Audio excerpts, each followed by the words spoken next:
अटल जी हम सबके लिए एक आत्मा श्वास के रूप में है। हम उनको हर बार याद करते रहते हैं। अटल जी का जीवन, उनका कर्तृत्व, उनका नेतृत्व, उनका वक्तृत्व, ये हम सबके लिए प्रेरणा का विषय रहा है। लोकतंत्र के प्रखर प्रहरी के रूप में, संसद पटु के रूप में जो कार्य उन्होंने किया है वो कभी हम भूल नहीं सकते। मुझे यह सौभाग्य मिला कि जब भी अटल जी महाराष्ट्र में आते थे तो उनके प्रवास में उनके साथ रहने का मुझे सौभाग्य मिलता था। महाराष्ट्र के विधानमंडल में काफी संघर्ष होता था और बहुत से बार ऐसी बातें होती थी जो नहीं होनी चाहिए। विपक्ष में एक बार राजदंड भगाने का काम हुआ था और उसी समय अटल जी मुंबई में आए थे। मैं विपक्ष का सदस्य होने के नाते जब उन्होंने ये अखबार में सब पढ़ने के बाद मुझे ये कहा, क्या अपनी भावना व्यक्त करने के लिए शब्द कम है? इस प्रकार का व्यवहार करने की आवश्यकता है क्या? और उन्होंने कहा कि हम अच्छे शब्दों का प्रयोग करके हम अपने विरोध को भी प्रकट कर सकते हैं और उसके साथ एक प्रकार की संसदीय जिम्मेदारी जिसकी अपेक्षा हमारे तरफ से है उसी अनुसार हमारा वर्तन होना चाहिए। यह बात उन्होंने आग्रह से कही। उनके पूरे व्यक्तित्व में सबसे महत्वपूर्ण बात कोई थी तो सहृदयी थे, संवेदनशील थे, सौजन्य मूर्ति थे। कभी मैंने उनको किसी के ऊपर नाराज होते हुए नहीं देखा।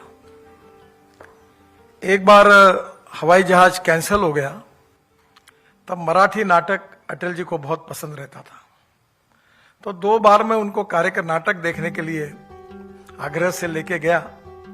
एक वसंत कानेटकर जी का बेईमान करके नाटक था और एक बार प्रभाकर पणशीकर जी का एक तोमी नवेज ये नाटक था जो अत्री जी ने लिखा था। प्र के अत्री जी का नाटक था।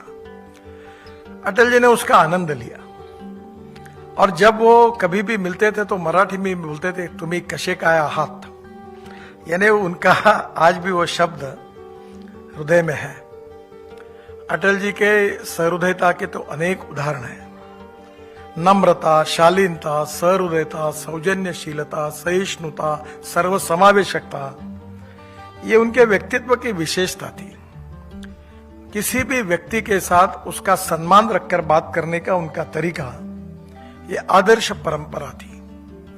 मुझे याद है कि जब अटल जी, मैं महाराष्ट्र में मंत्री था तो 55 उड्डान पुल मुंबई में और वर्ली बांद्रा सी लिंक और मुंबई पुणे एक्सप्रेस हाईवे उस समय वो कार्य करने का मुझे मौका मिला और अटल जी ने मुझे दिल्ली बुलाया था और मुझे कहा था कि तुमने शहरों में तो बहुत काम किया पर अब ग्रामीण सड़कों को जोड़ने के लिए योजना तैयार करो। पटवा जी उस समय ग्रामीण विकास मंत्री थे और मैंने 3 महीने के बाद वो रिपोर्ट दिया पर उस रिपोर्ट पर आगे कुछ कार्रवाई नहीं हुई। अटल जी के पास सुधींद्र कुलकर्णी उस समय उनके साथ काम करते थे। उन्होंने एक बार मीटिंग बुलाई और अटल जी ने मुझे अधिकारवाणी से पूछा, ये क्यों नहीं हो रहा है? तो मैंने हंसते हुए कहा कि ये नहीं हो रहा है, इसका जवाब मैं कैसे दूं? ये तो देश के प्रधानमंत्री बताए कि ये क्यों नहीं हो रहा। तो नीति आयोग में उस समय एक सक्सेना करके बहुत ऊंचे ऐसे अधिकारी थे, मुझे याद है, और वो बार बार ये कहते थे कि आदरणीय प्रधानमंत्री जी, you can not make any expenditure on state subject, क्योंकि ग्रामीण सड़क जो होती है वो स्टेट गवर्नमेंट के अंडर होती है। तो बहुत बार वो कहते थे, मानने के लिए तैयार नहीं रहते थे और मीटिंग में अटल जी आग्रह नहीं करते थे और वो अटक के रहता था मामला। तो एक दिन मैंने अटल जी को कहा कि अटल जी, ये इनकी बातों में मत रहिए, आपको अगला चुनाव लड़ना आपके नेतृत्व में, ये इनकी बातों में ऐसे रहेंगे तो ये अपना कल्याण कर देंगे, आप हिम्मत से निर्णय करिए। अटल जी को बात एकदम पट गई। उन्होंने कहा नहीं, ये काम करना है और उन्होंने निर्णय किया कि इसका तुरंत अमल करिए। और 15 दिन के बाद डॉक्टर अब्दुल कलाम साहब ने लाल किले पर प्रधानमंत्री ग्राम सड़क योजना की घोषणा की और आज तक के इतिहास में वो सबसे पॉपुलर, आज भी प्रधानमंत्री ग्राम सड़क योजना गांव को जोड़ने वाली ये सबसे बड़ी योजना है।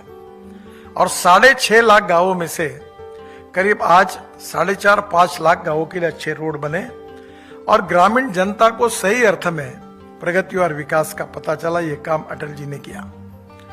अटल जी विदेश नीति के बारे में तो उनके जैसा कोई माहिर नहीं था, पर सबसे महत्वपूर्ण बात थी उनका वक्तृत्व। एक एक शब्द दिलों में चुभता था, अंदर जाता था। झाले बहु होतील बहु पर या समान कोणी नाही। आज तक खूब लोग हुए हैं, खूब होंगे, पर इसके जैसा कोई होगा नहीं। अटल जी का अमोघ वक्तृत्व, हिंदी पर उनका प्रभुत्व हम कभी भूल नहीं सकते। और उनकी सहृदयता जो थी वो सबसे ज्यादा महत्वपूर्ण थी। संवेदनशीलता महत्वपूर्ण थी। अटल जी का विशेष रूप से संसद में जितने भाषण हुए, एक एक भाषण आजकल भी यूट्यूब पर कभी कभी आते हैं और कभी उनको सुनने का मौका मिलता है। एक होठ से अटल जी की सरकार गई, पर उसमें दुख और दर्द नहीं था, पर एक समाधान इस बात का था जो उनके भाषण में कहा कि हमने ऐसा कोई गलत काम नहीं किया कि सरकार को बचाने। उन्हें एक वाक्य था, बाजार में बिकाऊ माल बहुत था, पर हम कभी हमारे जो प्रिंसिपल है, आदर्श है, उसके आधार पर ये काम हम कभी नहीं करेंगे, चाहे सत्ता में रहे या नहीं रहे। अपने मूल्यों के साथ, अपने विचारों के साथ, अपने सिद्धांतों के साथ वो कटिबद्ध थे। राष्ट्रवाद ये उनके जीवन की एक प्रकार से सबसे हाईएस्ट प्रायोरिटी थी। और मुझे याद है कि विशेष रूप से जब मैं एक बार भारतीय जनता पार्टी का जब अध्यक्ष बना था, तो हमने अटल जी के फोटो के साथ नीचे राष्ट्रवाद, गुड गवर्नेंस एंड डेवलपमेंट, सुशासन और विकास, और पंडित दीनदयाल उपाध्याय जी का सामाजिक आर्थिक चिंतन, अंत्योदय, ये हमारा उद्दिष्ट इसके रूप में लिखा था। अटल जी का जीवन, उनका कर्तृत्व राष्ट्र के प्रति समर्पित था। मुझे याद है कि अटल जी ग्वालियर से चुनाव हार गए थे। ऐसे राजमाता जी से मुझे मुलाकात करने का मौका मिला। हम सबको इस बात का बड़ा दुख था। तो राजमाता जी को मैंने कहा कि हम तो छोटे थे उस समय, कि राजमाता जी अगर ग्वालियर में अगर ऐसा था तो अटल जी नहीं लड़ते तो अच्छा होता। तो उन्होंने कहा हमें क्या पता कि ऐसा होगा। जितना माधवराव शिंदे जरूर जीते थे चुनाव, पर राजमाता जी का पूरा विश्वास, पूरा प्रेम और पूरा समर्थन अटल जी के साथ था। और उसका उनको दुख और दर्द था, और ये बताते बताते उनके आंखों में आंसू थे। अटल जी ने अपने जीवन में पक्ष, पार्टी में भी और पार्टी के बाहर में भी यही प्रेम हासिल किया। हमारा एक कांग्रेस के मंत्री थे जो भाजपा के संघ के कट्टर विरोधी थे, पर अटल जी का भाषण सुनने के लिए आते थे। अनेक लोग भारतीय जनता पार्टी को, जनसंघ को और संघ को पसंद नहीं करते थे। उनके मन में विचारों के प्रति विरोध था, पर अटल जी का भाषण सुनने के लिए, उनके विचार सुनने के लिए सब विरोधी भी आते थे। ये उनके व्यक्तित्व की विशेषता थी। और मैं आज ये मानता हूं कि आज भी ये प्रासंगिक है कि अटल जी का व्यक्तित्व, कर्तृत्व, नेतृत्व, उनका स्वभाव, उनकी उदारता, उनकी सहिष्णुता, सर्वसमावेशकता आज भी राजनीति में हमारे लिए आदर्श है। और इसलिए उन्हीं के आदर्श जो उन्होंने हम सबको दिखाया है, उसी के ऊपर हम चल रहे हैं। और स्वाभाविक रूप से उनके विचारों के साथ, उनके व्यक्तित्व के साथ हमारी पूरी कटिबद्धता है। और इसलिए मुझे बहुत इस बात की खुशी हुई है कि आज उनके नाम से ये पुरस्कार, विशेष रूप से जो प्रधानमंत्री संग्रहालय है, ये बहुत अच्छा है। प्रधानमंत्री मोदी जी ने जब इसकी संकल्पना की थी, तब मुझे भी पता नहीं था कि यहाँ ये जो विशेष रूप से ये जो भवन है, ये पंडित नेहरू जी का निवास स्थान था। और उसमें उस जगह का बहुत अच्छा उपयोग करके और टेक्नोलॉजी का उपयोग करके, टेक्नोलॉजी बहुत महत्वपूर्ण है, इसका उपयोग करके यहाँ बहुत अच्छी तरीके से हर प्रधानमंत्री के जीवन की, केवल उसका जीवन चरित्र नहीं तो उसके हुए कार्यों का परिचय भी बहुत अच्छी तरीके से टेक्नोलॉजी का उपयोग करके किया है। और आज ये पुरस्कार इसी जगह पर रहने वाला है। और जो लोग रोज हजारों लोग इसको देखने के लिए आएंगे, तो स्वाभाविक रूप से इस पुरस्कार का महत्व भी बहुत बड़ा है। और मुझे बहुत खुशी है कि ये जो प्रधानमंत्री जी के, विशेष रूप से सभी प्रधानमंत्री जी के नाम से ये जो म्यूजियम तैयार हुआ है, नुपेन जी ने भी इसको काफी अच्छा स्वरूप दिया है। मैंने अंदर से उसको देखने का भी सौभाग्य मुझे मिला। और बहुत ही अच्छा देखने लायक हमारे एक तरफ हमारे सभी नेताओं का जीवन चरित्र और उसके साथ टेक्नोलॉजी का उपयोग करके बहुत अच्छी जानकारी कम समय में सब नई पीढ़ी के लोगों को यहाँ से मिलती है।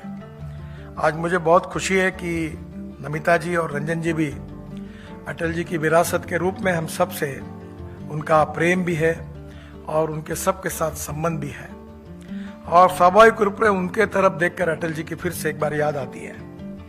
मैं जब शायद रंजन जी को याद है या नहीं मुझे मालूम नहीं, मैं बीजेपी का अध्यक्ष बनकर जब पहली बार अटल जी का आशीर्वाद लेने के लिए गया था, तो रंजन जी ने, अटल जी उस समय शारीरिक स्थिति में नहीं थे, तो अटल जी को उन्होंने कहा, देखो अटल जी, आपके पार्टी का अध्यक्ष आपको मिलने के लिए आया है। अटल जी ऐसा करके उनको जगाया। उनने मेरे तरफ देखा और उनके चेहरे पर मेरे प्रति एक आशीर्वाद का भाव था। वही मेरे जीवन का, उस समय अटल जी को उसके बाद न कभी उनसे कोई चर्चा हो पाई, क्योंकि उनका स्वास्थ्य ठीक नहीं था। आज वो हमारे बीच में नहीं है। जिसका जन्म होता है उसका मृत्यु निश्चित होता है। ये यावत चंद्र दिवा करो ऐसा नियम है, इसको कोई अपवाद नहीं है। पर लोकमान्य तिलक जी ने बहुत अच्छा कहा है कि एखादे व्यक्ति ने उसके जीवन में वो कितने साल जिया है, इससे ज्यादा वो जिसने अपना जीवन कैसे व्यतीत किया है वो ज्यादा महत्वपूर्ण है।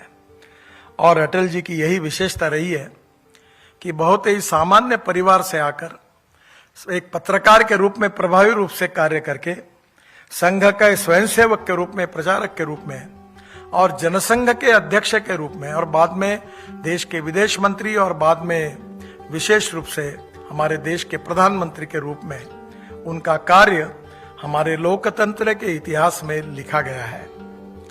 पीढ़ियां आएगी, बदल जाएगी। उनका वाक्य बहुत अच्छा था, नेता आएंगे, चले जाएंगे, प्रधानमंत्री आएंगे, बदल जाएंगे, पर ये देश यही रहेगा।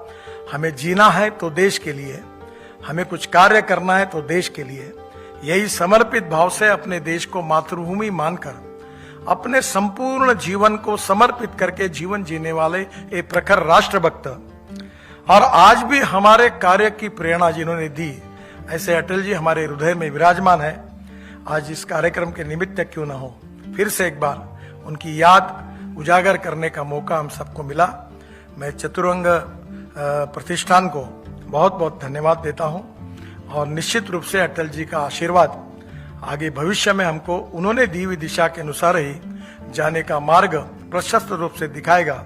इसी विश्वास के साथ मैं अपनी बात को समाप्त करता हूं। धन्यवाद।